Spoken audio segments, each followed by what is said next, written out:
오늘 말씀 함께 보겠습니다. 마태복음 17장 1절에서 13절 말씀입니다.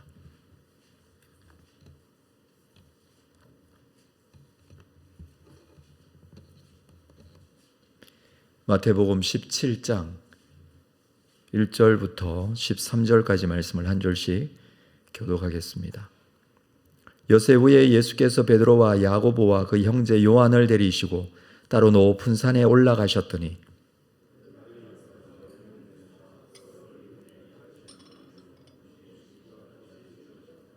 그때에 모세와 엘리야가 예수와 더불어 말하는 것이 그들에게 보이거늘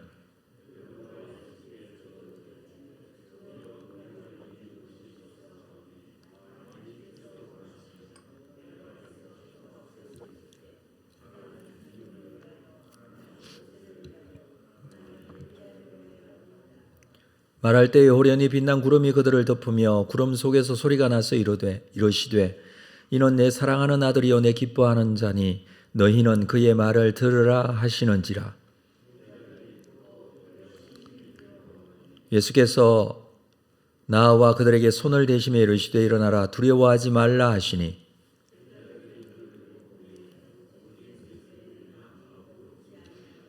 그들이 산에서 내려올 때 예수께서 명하여 이르시되 인자가 죽은 자 가운데서 살아나기 전에는 본 것을 아무에게도 이르지 말라 하시니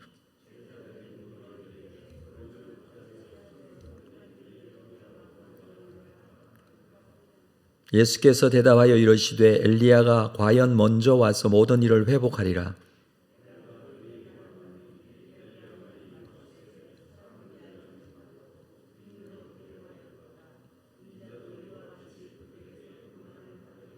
함께 읽습니다. 그제서야 제자들이 예수께서 말씀하신 것이 세례 요한인 줄을 깨달으니라. 아멘.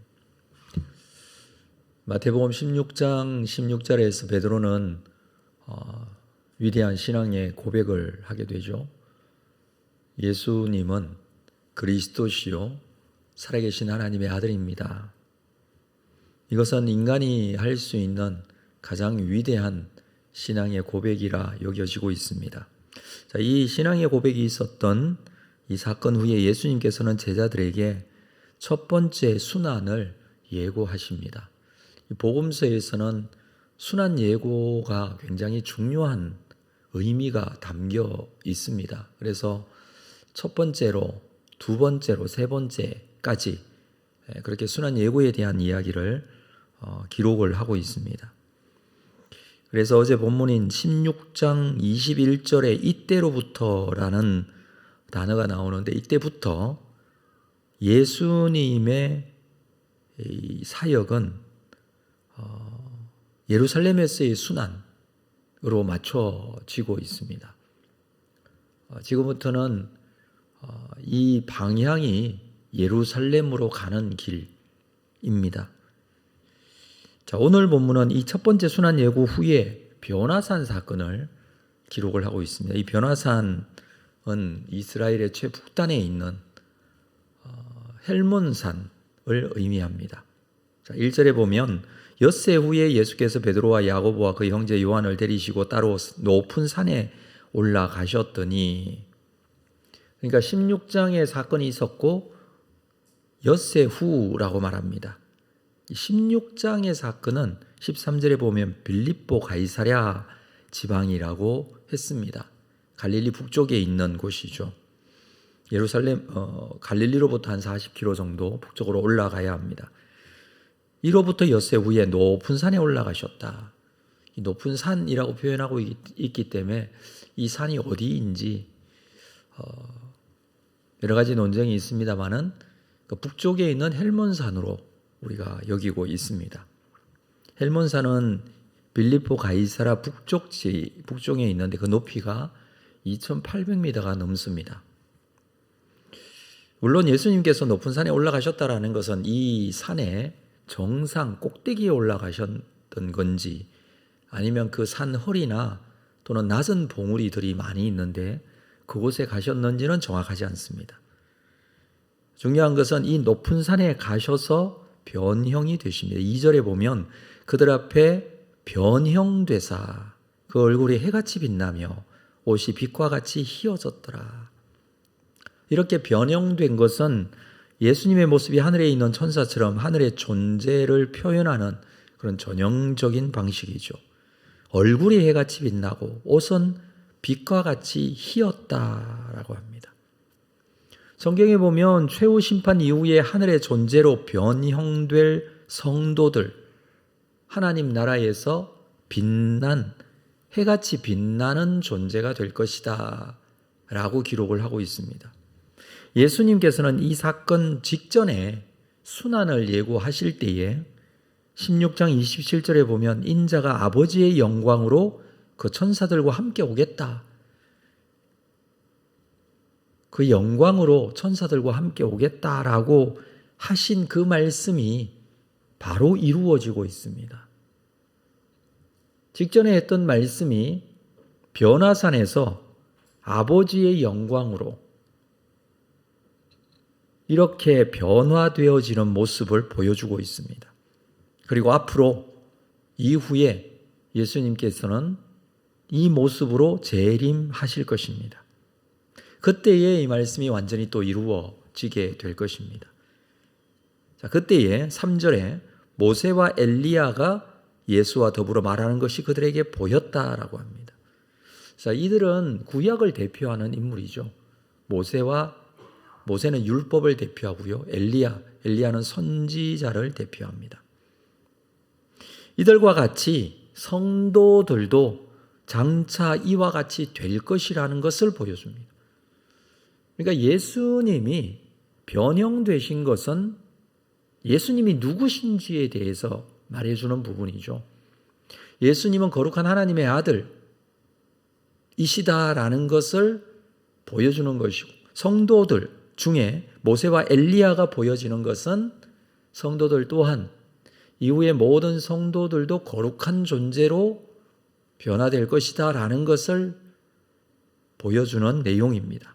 자, 이 사실에 대해서 베드로는 놀라움을 금치 못합니다. 4절에 보면 우리가 여기 있는 것이 좋사오니 주께서 원하시면 내가 여기 초막 셋을 짓고 주님을 위하여, 하나는 주님을 위하여, 하나는 모세를 위하여, 하나는 엘리야를 위하여 했으면 좋겠습니다. 이것은 어떤 베드로의 의지를 보여주는 것이라기보다는 너무 그 변형된 모습에 감탄하고 황홀하게 되었다라는 것을 말해주는 것이죠.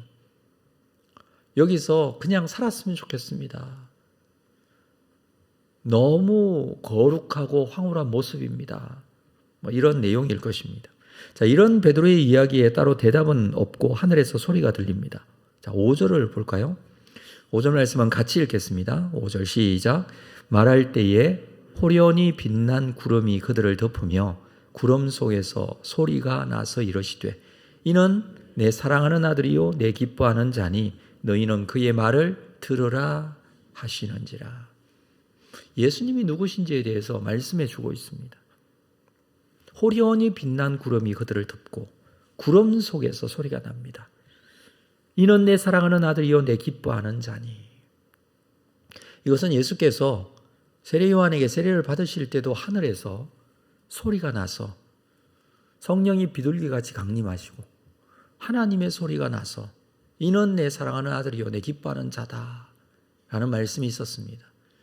이 변화산에서도 이 말씀을 또 하십니다. 내 사랑하는 아들이요 하나님의 아들, 내 기뻐하는 자, 하나님의 일을 기쁨으로 감당할 자. 그래서 그의 말을 들으라 라고 명령합니다. 그의 말, 무슨 말을 들어야 할까요? 그의 말은 다른 것이 아니라 예수님의 앞에서 하신 말씀, 순환과 부활에 대한 말씀. 예수님께서 십자가에 죽으시고 다시 살아나실 것이다 라는 것에 대한 말씀. 인자가 아버지의 영광으로 다시 올 것이다 라는 말씀. 그 말씀을 들으라 라고 합니다. 제자들이 이 음성을 듣고 두려워합니다.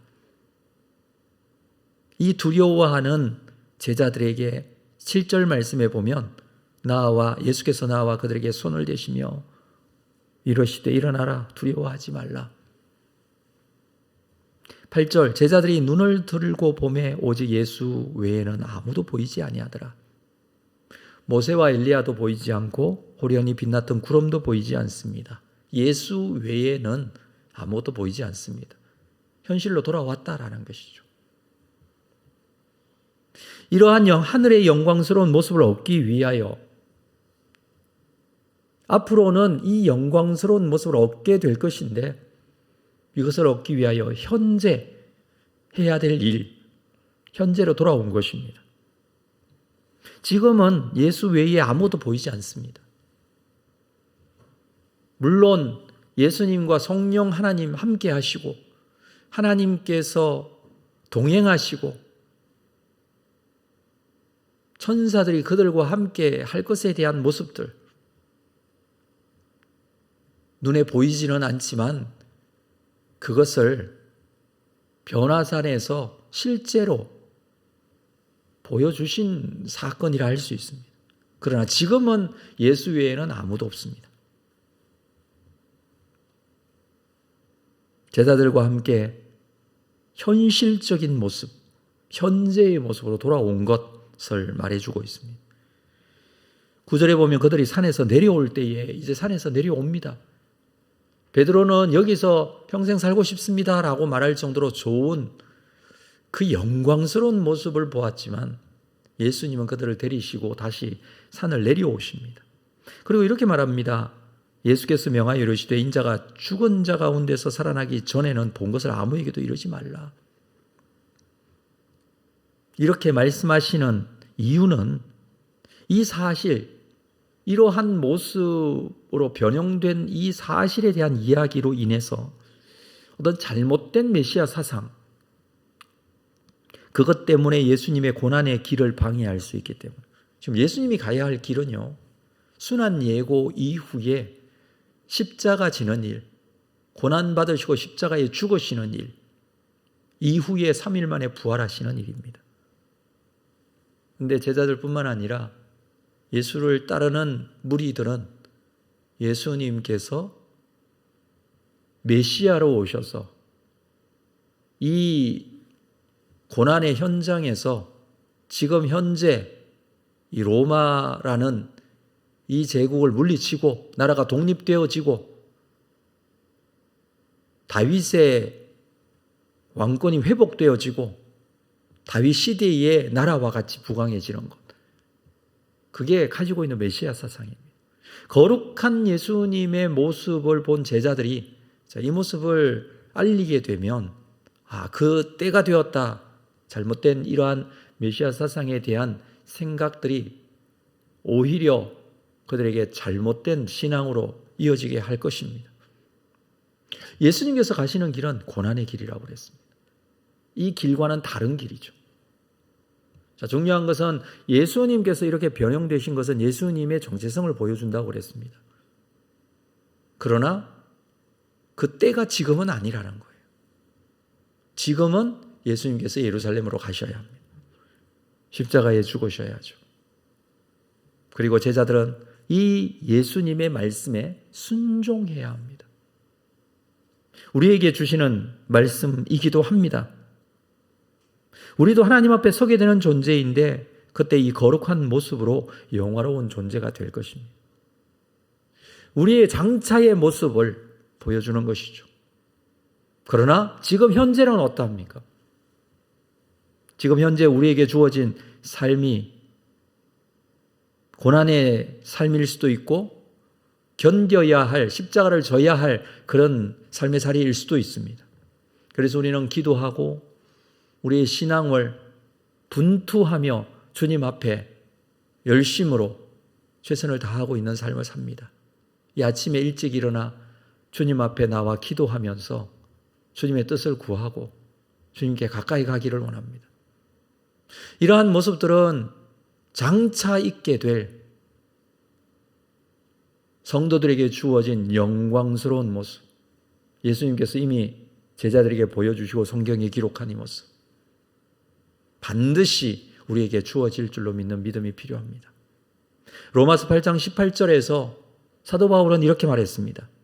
생각하건대 현재의 고난은 장차 우리에게 나타날 영광과 비교할 수 없도다. 그렇습니다. 우리에게는 장차 나타날 영광이 있습니다. 반드시 그렇게 될 것입니다. 그러나 그 영광에 대한 소망을 품고 현재적 고난의 삶을 살아가는 존재가 우리 성도들의 삶의 모습입니다. 비록 오늘의 삶이 고통스럽고 힘든 일들이 있을 수 있고 때로는 우리가 견뎌내야 할, 져야 할 십자가가 있을 수 있지만 우리의 믿음만큼은 영광스러운 장차 이루어지게 될 영화로운 존재에 대한 확신과 믿음을 가지시고 하나님 나라가 이미 시작되었다는 예수님의 선포, 회개하라 천국이 가까웠다라고 말씀하신 것처럼 이미 시작된 이 하나님 나라가 우리 가슴 속에 담겨지고 이후에 우리의 삶의 자리에서 이 믿음 잃지 않고 믿음 가운데 승리하는 여러분들 다 되시기를 주님의 이름으로 축복합니다. 기도하겠습니다. 하나님 아버지, 이 아침에도 주님 앞에 가까이 나아가며 주신 말씀을 붙들고 현재의 고난은 장차 우리에게 나타날 영광과 비교할 수 없다는 바울의 고백처럼 나에게 현재 주어진 상태에서도 믿음과 소망을 잃지 않고 주님 앞에 거룩한 하나님의 백성으로서 있기를 원합니다. 오늘도 우리에게 함께 하시고 삶의 자리에서 이루어지는 모든 현실 생활 속에 믿음의 고백이 있게 하시고 흔들리지 않는 믿음으로 승리하는 자들이 될 수 있도록 하나님 함께하여 주옵소서. 오늘도 기도의 제목을 가지고 나아갈 때에 주께서 우리의 기도의 제목을 통하여 일하실 줄로 믿습니다. 엎드려 간구하며 주의 뜻을 구하게 하시고 하나님의 영광이 드러나는 귀한 기도의 자리가 되게 하여 주옵소서. 예수님의 이름으로 기도합니다. 아멘.